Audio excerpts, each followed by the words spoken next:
क्या आपको पता है एक ऐसा हथियार था जो इंसान की हड्डियों को पिघला देता था और एक ऐसा बम जो पूरे शहर को जलाकर राख कर सकता था। आज हम बात करेंगे इतिहास के 10 सबसे खतरनाक हथियारों के बारे में जिन्हें पूरी दुनिया ने मिलकर बैन कर दिया। नमस्कार दोस्तों, आज का वीडियो बेहद रोमांचक और चौंकाने वाला होने वाला है। इतिहास में इंसानों ने युद्ध जीतने के लिए कई खतरनाक हथियार बनाए, लेकिन कुछ हथियार इतने भयानक थे कि उन्हें इस्तेमाल करना मानवता के खिलाफ अपराध माना गया। आज हम जानेंगे उन 10 हथियारों के बारे में जो इतने खतरनाक थे कि अंतर्राष्ट्रीय कानूनों ने उन्हें पूरी तरह से प्रतिबंधित कर दिया। और नंबर 1 का हथियार इतना डरावना है कि आप सोच भी नहीं सकते। तो अगर आप पहली बार हमारे चैनल पर आए हैं तो लाइक और सब्सक्राइब जरूर करें। तो चलिए शुरू करते हैं। नंबर 10, विस्फोटक गोलियां। दोस्तों, आज जो सामान्य गोलियां इस्तेमाल होती हैं वे शरीर में घुसकर नुकसान पहुंचाती हैं, लेकिन 19वीं सदी में एक ऐसी गोली बनाई गई जो शरीर के अंदर जाकर विस्फोट हो जाती थी। इसे विस्फोटक गोली कहा जाता था।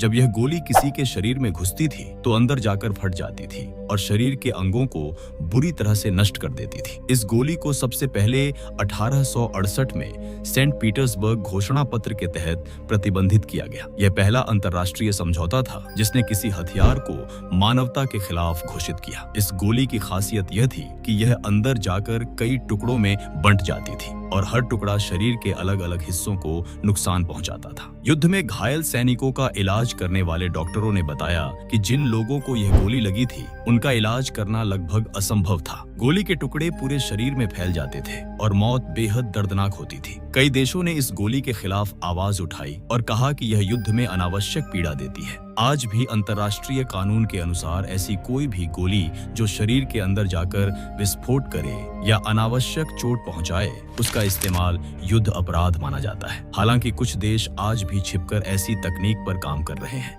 नंबर 9, डमडम गोलियां। डमडम गोलियां भारत के पश्चिम बंगाल में कोलकाता के पास डमडम इलाके में बनाई गई थी, इसलिए इनका नाम डमडम पड़ा। ये गोलियां 1890 के दशक में ब्रिटिश सेना के लिए बनाई गई थी। इन गोलियों की खासियत यह थी कि इनकी नोक खुली होती थी या उसमें कटान होती थी। जब यह गोली शरीर में घुसती थी तो यह फैल जाती थी और बड़ा घाव बनाती थी। सामान्य गोली से जहां एक छोटा सा छेद होता था, वहीं डमडम गोली शरीर के अंदर के अंगों को बुरी तरह से क्षतिग्रस्त कर देती थी। यह गोली शरीर में घुसने के बाद अपना आकार बदल लेती थी और मशरूम की तरह फैल जाती थी। 1899 में हेग सम्मेलन में इस गोली पर प्रतिबंध लगा दिया गया। दुनिया के कई देशों ने कहा कि यह गोली अनावश्यक पीड़ा देती है और इसका इस्तेमाल अमानवीय है। इस सम्मेलन में यह तय किया गया कि ऐसी कोई भी गोली जो शरीर में घुसने के बाद आसानी से फैल जाए या झपटी हो जाए, उसका इस्तेमाल युद्ध में नहीं किया जा सकता। हालांकि आज भी पुलिस और कुछ सुरक्षा बलों में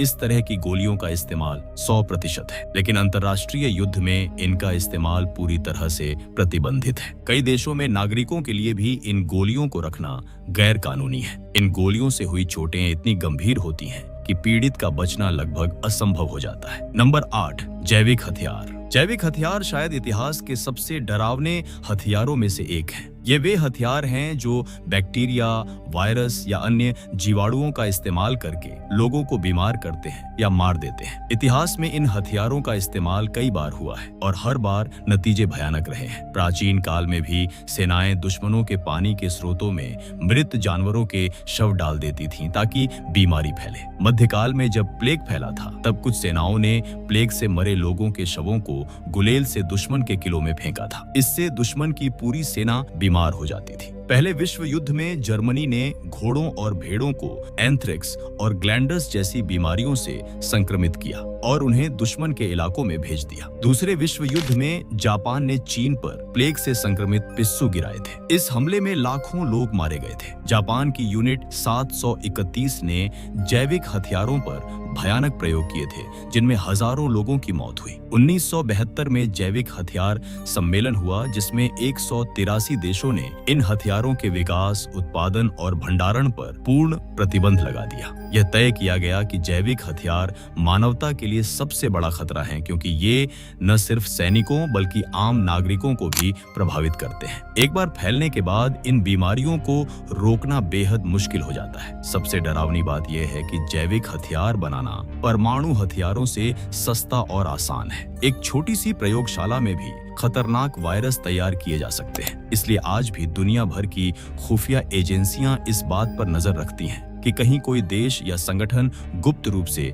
जैविक हथियार न बना रहा हो। नंबर 7, रासायनिक हथियार। रासायनिक हथियार वे हथियार हैं जो जहरीली गैसों या रसायनों का इस्तेमाल करके लोगों को मारते हैं। इन हथियारों का सबसे भयानक इस्तेमाल पहले विश्व युद्ध में हुआ था। 1915 में जर्मनी ने बेल्जियम के यप्रेस शहर में पहली बार क्लोरीन गैस का इस्तेमाल किया था। इस हमले में हजारों सैनिक मारे गए और जो बच गए उनके फेफड़े हमेशा के लिए खराब हो गए। इसके बाद और भी खतरनाक गैसें बनाई गईं, जैसे मस्टर्ड गैस, फॉस्जीन और सरीन। मस्टर्ड गैस त्वचा पर फफोले बना देती थी और फेफड़ों को जला देती थी। यह गैस इतनी खतरनाक थी कि इसके संपर्क में आने वाला व्यक्ति धीरे धीरे और दर्दनाक तरीके से मरता था। पहले विश्व युद्ध में रासायनिक हथियारों से 10 लाख से ज्यादा लोग मारे गए और 10 लाख से ज्यादा घायल हुए। 1925 में जिनेवा प्रोटोकॉल के तहत रासायनिक हथियारों के इस्तेमाल पर प्रतिबंध लगाया गया, लेकिन कई देशों ने गुप्त रूप से इन हथियारों को बनाना और भंडारण करना जारी रखा। ईरान इराक युद्ध में दोनों देशों ने रासायनिक हथियारों का इस्तेमाल किया। 1988 में इराक ने कुर्द लोगों पर रासायनिक हमला किया, जिसमें 5000 से ज्यादा लोग मारे गए। 1997 में रासायनिक हथियार सम्मेलन लागू हुआ, जिसमें 193 देशों ने अपने सभी रासायनिक हथियारों को नष्ट करने का वादा किया। आज भी कुछ देश अपने पुराने रासायनिक हथियारों को नष्ट कर रहे हैं। सबसे डरावनी बात यह है कि आतंकवादी संगठन आज भी इन हथियारों को हासिल करने की कोशिश करते हैं। 2013 में सीरिया में रासायनिक हमले हुए, जिनमें सैकड़ों लोग मारे गए थे। नंबर 6, अंधा करने वाली लेजर किरणें। 1980 के दशक में कई देशों ने एक ऐसा हथियार बनाया जो लेजर किरणों से लोगों को स्थायी रूप से अंधा कर सकता था। ये हथियार दुश्मन के सैनिकों की आंखों को जला देते थे और वे हमेशा के लिए अंधे हो जाते थे। कुछ देशों ने इन हथियारों का परीक्षण भी किया और नतीजे भयानक थे। इन लेजर हथियारों की खासियत यह थी कि ये दूर से ही किसी को अंधा कर सकते थे। युद्ध में दुश्मन के पायलटों, स्नाइपरों और देखने वाले सैनिकों को इन हथियारों से निशाना बनाया जा सकता था। एक बार जब लेजर किरण आंख में पड़ती थी तो रेटिना जल जाती थी और व्यक्ति हमेशा के लिए अंधा हो जाता था। 1995 में संयुक्त राष्ट्र ने इन हथियारों पर पूर्ण प्रतिबंध लगा दिया। इस प्रतिबंध को अंधा करने वाले लेजर हथियारों पर प्रोटोकॉल कहा जाता है। यह पहली बार था जब किसी हथियार को बनने से पहले ही प्रतिबंधित कर दिया गया। दुनिया के देशों ने माना कि किसी को जानबूझकर अंधा करना युद्ध में भी अमानवीय है। हालांकि आज भी कुछ देश सीमित शक्ति वाली लेजर तकनीक का इस्तेमाल करते हैं, जो अस्थायी रूप से आंखों को चौंधिया देती है लेकिन स्थायी नुकसान नहीं पहुंचाती। लेकिन जो लेजर हथियार स्थायी अंधापन पैदा करते हैं वे अवैध हैं। यह एक दुर्लभ उदाहरण है जब मानवता ने एक हथियार को उसके व्यापक उपयोग से पहले ही रोक दिया। नंबर 5, श्रापनेल बारूदी सुरंगें। बारूदी सुरंगें वैसे तो युद्ध में आम हैं, लेकिन श्रापनेल बारूदी सुरंगें विशेष रूप से क्रूर थीं। ये सुरंगें जमीन में छिपी रहती थीं और जब कोई उन पर पैर रखता था तो ये कमर तक उछलकर विस्फोट होती थी। इस विस्फोट में हजारों धातु के टुकड़े चारों तरफ फैल जाते थे और आसपास के सभी लोगों को घायल कर देते थे। इन सुरंगों को विशेष रूप से इस तरह बनाया गया था कि वे लोगों को मारने के बजाय गंभीर रूप से घायल करें। इसके पीछे का तर्क यह था कि एक मरा हुआ सैनिक सिर्फ एक सैनिक को युद्ध से बाहर करता है, लेकिन एक घायल सैनिक को बचाने के लिए कई और सैनिक युद्ध छोड़कर उसकी मदद करने आते हैं। यह रणनीति बेहद निर्दयी थी। सबसे बुरी बात यह थी कि ये सुरंगें युद्ध के बाद भी जमीन में पड़ी रहती थी। वियतनाम युद्ध, अफगानिस्तान और कंबोडिया में लाखों बारूदी सुरंगें बिछाई गई थी। युद्ध खत्म होने के दशकों बाद भी आम नागरिक, किसान और बच्चे इन सुरंगों के शिकार होते रहे। कई देशों में आज भी लोग इन पुरानी सुरंगों से मर रहे हैं या अपने अंग खो रहे हैं। 1997 में ओटावा संधि के तहत बारूदी सुरंगों के उत्पादन, भंडारण और इस्तेमाल पर प्रतिबंध लगा दिया गया। 164 देशों ने इस संधि पर हस्ताक्षर किए। इस संधि के बाद दुनिया भर में करोड़ों बारूदी सुरंगों को नष्ट किया गया। आज भी कई संगठन उन इलाकों को साफ करने का काम कर रहे हैं जहां ये खतरनाक सुरंगें छिपी हुई हैं। नंबर 4, श्वेत फास्फोरस हथियार। श्वेत फास्फोरस एक रासायनिक पदार्थ है जो हवा के संपर्क में आते ही अपने आप जल उठता है और 800 डिग्री सेल्सियस तक का तापमान उत्पन्न करता है। जब इसे हथियार के रूप में इस्तेमाल किया जाता है तो यह मानव शरीर को जलाकर हड्डी तक पहुंच जाता है। सबसे डरावनी बात यह है कि यह पानी से नहीं बुझता और जब तक पूरी तरह से जल न जाए तब तक जलता रहता है। जब श्वेत फास्फोरस से कोई घायल होता है तो उसके शरीर पर गहरे और बेहद दर्दनाक जले के निशान बन जाते हैं। अगर यह शरीर के अंदर चला जाए तो यह अंगों को जलाता रहता है। इसका धुआं भी बेहद जहरीला होता है और फेफड़ों को नुकसान पहुंचाता है। कई बार जो लोग इस हमले से बच जाते हैं वे जिंदगी भर दर्द और विकलांगता के साथ जीते हैं। इस हथियार का इस्तेमाल दूसरे विश्व युद्ध में धुएं की आड़ बनाने के लिए किया जाता था, लेकिन कई बार इसे सीधे दुश्मन पर भी गिराया गया। वियतनाम युद्ध में और हाल की कुछ जंगों में भी इसका इस्तेमाल हुआ है। हर बार नतीजे भयानक रहे हैं और मासूम नागरिक भी इसके शिकार हुए हैं। 1980 में संयुक्त राष्ट्र के पारंपरिक हथियार सम्मेलन में श्वेत फास्फोरस के इस्तेमाल को सीमित कर दिया गया। नागरिकों के पास या नागरिक इलाकों में इसका इस्तेमाल पूरी तरह से प्रतिबंधित है, लेकिन आज भी कुछ देश धुएं की आड़ बनाने के बहाने इसका इस्तेमाल करते हैं। मानवाधिकार संगठन लगातार इसके पूर्ण प्रतिबंध की मांग कर रहे हैं। Number 3, cluster bomb. Cluster bomb शायद सबसे विवादास्पद हथियारों में से एक है। यह एक बड़ा बम होता है जिसके अंदर सैकड़ों छोटे बम होते हैं। जब यह बम गिराया जाता है तो यह हवा में खुल जाता है और सैकड़ों छोटे बम एक बड़े इलाके में बिखर जाते हैं। ये छोटे बम फुटबॉल के आकार के होते हैं और जमीन पर गिरते ही विस्फोट कर देते हैं। इन बमों की सबसे बड़ी समस्या ये है कि इनमें से 10 से 40% बम विस्फोट नहीं करते और जमीन पर पड़े रह जाते हैं। ये बम बारूदी सुरंगों की तरह काम करते हैं और बाद में जब कोई उन्हें छूता है तो वे फट जाते हैं। युद्ध खत्म होने के बाद भी ये बम दशकों तक खतरनाक बने रहते हैं। वियतनाम,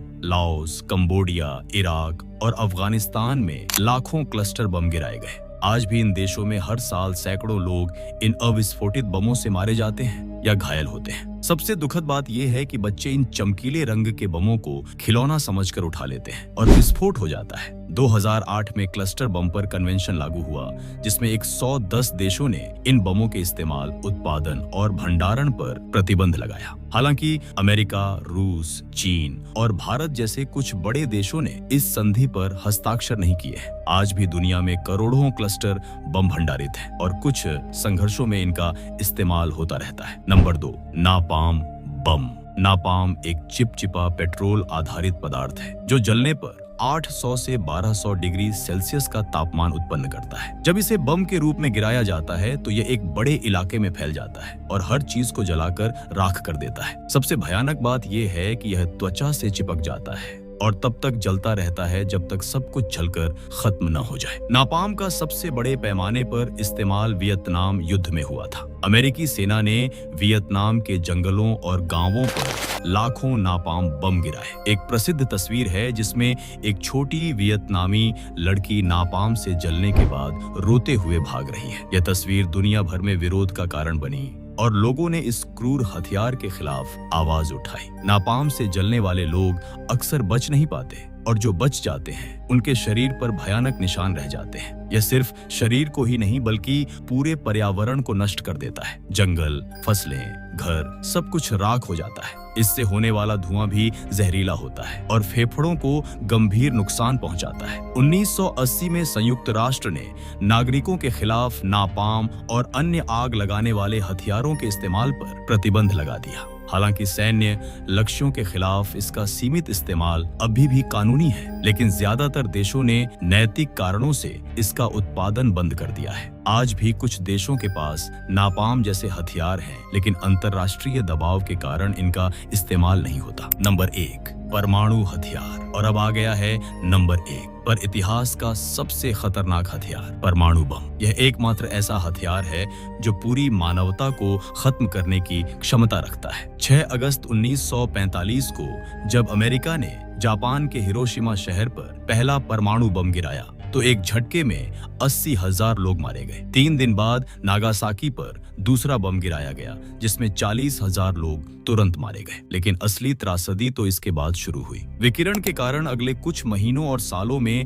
लाखों लोग कैंसर और अन्य बीमारियों से मरे। जो लोग बच गए उनके बच्चों में भी विकृतियां पाई गईं। आज भी 80 साल बाद उन शहरों के लोग विकिरण के प्रभावों से पीड़ित हैं। परमाणु बम सिर्फ विस्फोट से नहीं मारता, बल्कि इसके 3 प्रभाव होते हैं। पहला है विस्फोट की लहर जो सब कुछ तबाह कर देती है। दूसरा है गर्मी की लहर जो 10 लाख डिग्री सेल्सियस तक जा सकती है और हर चीज को भाप बना देती है। तीसरा और सबसे खतरनाक है विकिरण जो दशकों तक असर करता रहता है। आज दुनिया में 13,000 से ज्यादा परमाणु हथियार हैं। अगर इनमें से कुछ ही फट जाए तो पूरी दुनिया में परमाणु सर्दी आ जाएगी। सूरज की रोशनी, धूल और धुएं के कारण पृथ्वी तक नहीं पहुंचेगी। 1968 में परमाणु अप्रसार संधि बनाई गई, जिसमें तय किया गया कि परमाणु हथियार रखने वाले देश इन्हें कम करेंगे और नए देश परमाणु हथियार नहीं बनाएंगे। 2017 में संयुक्त राष्ट्र ने परमाणु हथियारों पर पूर्ण प्रतिबंध की संधि बनाई, लेकिन कोई भी परमाणु शक्ति संपन्न देश इस पर सहमत नहीं हुआ। आज भी यह सबसे बड़ा खतरा है